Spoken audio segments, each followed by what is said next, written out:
Good morning, everyone. At first, let me express my thankfulness to invite myself in here. And I very appreciated this great initiative in this country, that is Lisbon conferences. Let me present to you this about categorized as a developing country to think about this development itself. In my idea, there's two types of the development and economic growth in the developing country with two growth paths. It means we must handle two types of the sustainability development. This figure showed is red line is East Asian developing countries, and the blue line is non-East Asian developing countries' share of a global product. We can find it's the 1980s and the 1990s. The two groups' growth paths are quite different. And next figure showed is a share of the global manufacturing product. And that line is East Asian developing countries' share. And the blue line is a non-East Asian developing countries' share. So the blue line is constantly relatively decreasing, but this red line, the East Asian country groups, is increasing gradually. So the East Asian developing country to observe and nurture to the manufacturing sector. So the OECD's share, developed countries' share, decreasing, especially after the year of the 2000. But it's Europe and the United States share is firstly shift from there to the Japan, and Japan to the other Asian country, and now the gigantic China. And next one is the share of the world exportation. So 1970s is the era of the oil crisis. The OPEC's share is expand very rapidly. But 1980s is along with this rapid decreasing of oil price, its share of OPEC is also the decreasing very rapidly. By contrast, its share of NEEs, new industrial economies, namely South Korea, Singapore, Taiwan, and Hong Kong, is increasing very rapidly, and followed by the ASEAN countries and followed by the China. So as a whole, East Asian share is increasing very constantly. This kind of the phenomena, what kind of explanation we can find? First academician to tackle these topics is, in my understanding, Professor Ben Barassa, Johns Hopkins University. Here's a 1971 paper. He put on this the new idea, that is the outlooking strategy and also the export-oriented industrialization based on the analysis of the Taiwan and Korea's industrial policy. And not recently, 20 years ago, 1994, some controversial paper made by this very famous Paul Krugman. He said East Asian economic growth is not surprisingly because its technological input is very little contribute. That economic growth is almost all explained by the expanding import volume, especially in labor input. And his paper had a little bit insulting taste to the East Asian countries. So the Professor Krugman occurred a big debate especially among the East Asian academic circle. But his discussion, the essence is almost the same as Bella Barassa. East Asian economic growth is based on the very economic expressionable rationality That is a comparative advantage in labor. East Asia is, most highest population density in the world, and it means it's a very cheap and abundant labor force, and skillful, and educable. That is very helpful to establish and nurture to the new manufacturing industries which can produce cheaper product than developed country did. That is a summary of the explanation. And the more important thing, which I think, is to get such sort of the comparative advantage, all East Asian countries, including Thailand, Indonesia, and Philippines, had experienced and established is a modernization of the agriculture sector. That is a very important thing, because during the almost 2 decades from the 1960s, almost all East Asian countries to made a triple its production capacity of the foodstuff.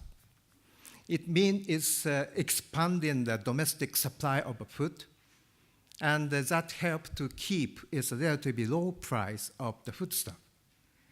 That is the main point, to keep its low and stable level of the wage for the manufacturing sector.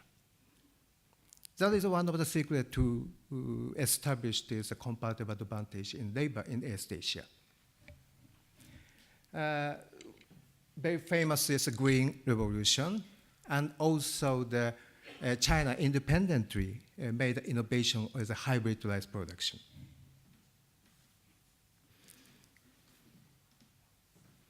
But this type of the development path is seemingly very sustainable, and contribute is equitable income distribution. And because of the based on the labor force, almost all East Asian countries enjoy the full employment. And good, such sort of the good economic performance seem to be the very sustainable, but same condition made threat to sustain the economic growth further.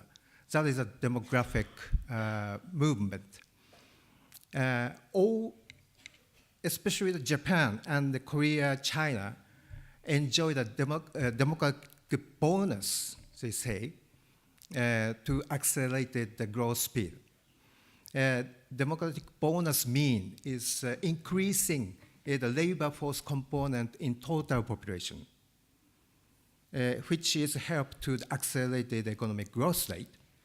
But economic demographic bonus should be followed by the demographic onus. That is reversely meaning decreasing a labor force component in total population. Japan, our country, is the first case to experience to the very rapid demographic onus. This figure shows blue line is the Japan share of the labor force in the total population. We have the twin peaks, but the second peaks year of the 1991. After that, Japan economy, as you know, almost lost its growth potential. But the same phenomena we can now observe in China and South Korea. Maybe the South Korea in this year, China will be 2 years ago, they already passed to the peak of the labor force component ratio. If same thing happen as Japan in China and South Korea, East Asia region as a whole will considerably lost its growth potential. That is a big challenge for the sustainability of the outlooking strategy and export-oriented industrialization. So the second group is national resource exporters. Blue line is non-East Asian developing countries' share in the global product. And red line is deflated oil price. And two line is strongly correlated. So the very different with is export-oriented industrialization. Resource exporters' GDP is much dependent on the price level of the natural resources. So East Asian case is main factor to decide to the economic growth speed is production. But the case of the resource exporter is the main determinant is a price. So what will happen for the resource industry in near future? Now we observed is a very rapid reduction of the resource price level.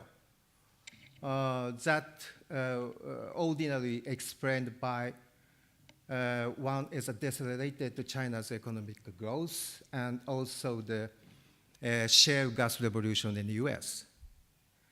Various elements now contributed to under pressure for the resource prices, especially oil price. So that sort of the movement of the price require the resource exporters to establish or bring up to other industry than the exploitation. But such sort of initiative was hindered by the resource costs. That is one of the theory in economics. So this is resource endowment is hindered to the economic development generally through the corruption or the rent-seeking activity and distortion of the market mechanism. In case of the Sub-Saharan Africa, one of the most serious and fundamental problems to hinder the, for example, the manufacturing development, in my understanding, is underdevelopment of the agriculture sector. This graph shows is land productivity of the cereal. So Sub-Saharan Africa is the bottom in the world, almost 1 tonnage per hectare. The highest one is West Europe. So Sub-Saharan African productivity is less than 1/3 of the world average. So still nowadays in Sub-Saharan Africa, 60% of the labor force still engages agriculture sector, but that percentage is not enough to sustain the whole total population. But in case of the developing country, only 1% of the labor force is enough to produce the total cereal requirement in nation. So that means is level of the productivity in Sub-Saharan Africa extraordinarily low. That made African country need a big importation of the food cereal. Cereal importation, in case of the cereal importation,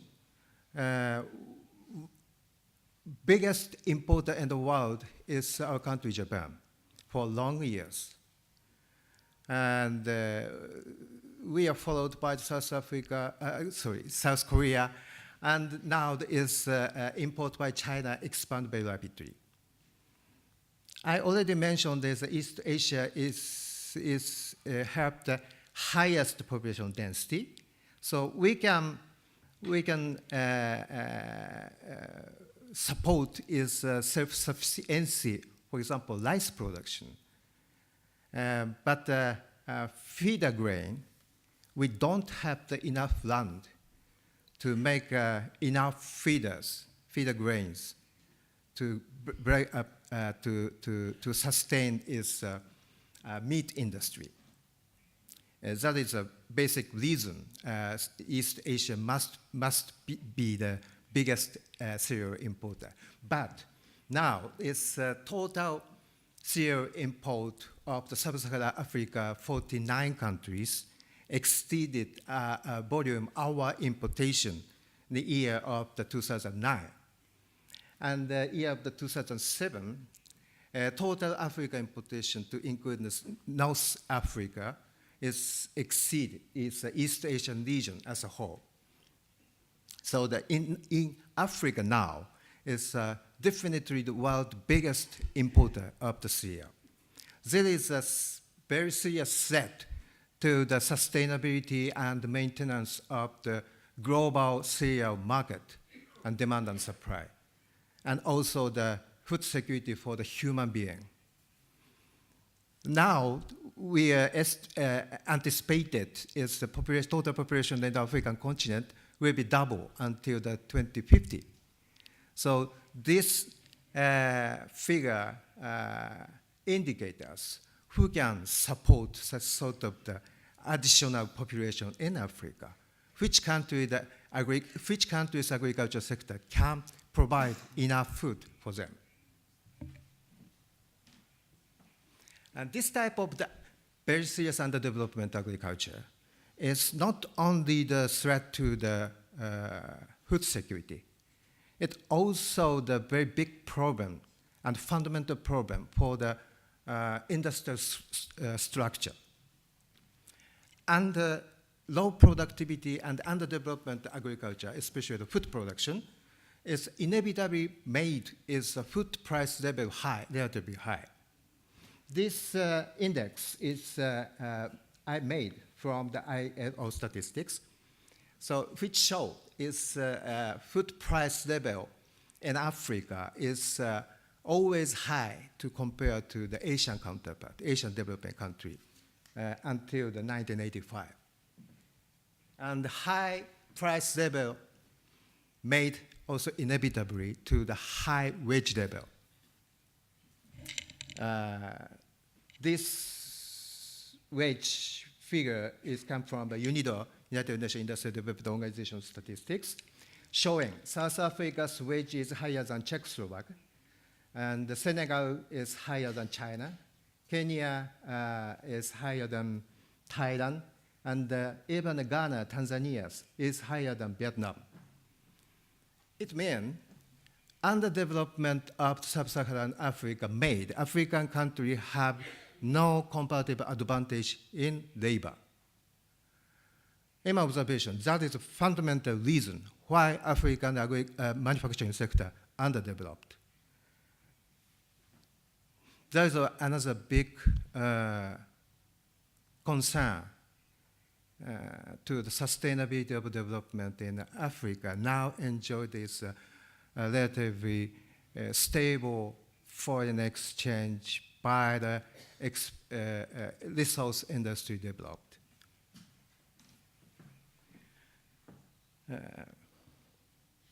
Finally, I would like add in this one another point that is a very related, very social related matter is nationalism. Poverty reduction and education promotion, such things is primary responsibility must come to each government, because the policy work only within the national borders. Development is still now is implemented in the national borders and by the national government under the democratic system expected to be.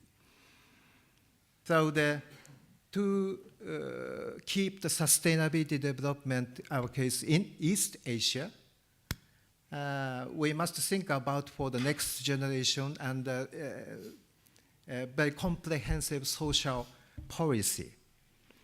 And in case of the resource exporter, for example, the agricultural development, policymakers must think about sake for the farmers. So That's called of the policy making. They should require the sense of the national consciousness and more nation-oriented way of thinking. The sort of the healthy and constructive nationalism. National is sometimes very dangerous, but is a very constructive and healthy one, should be the requisite to sustain and establish the sustainability development. Thank you very much.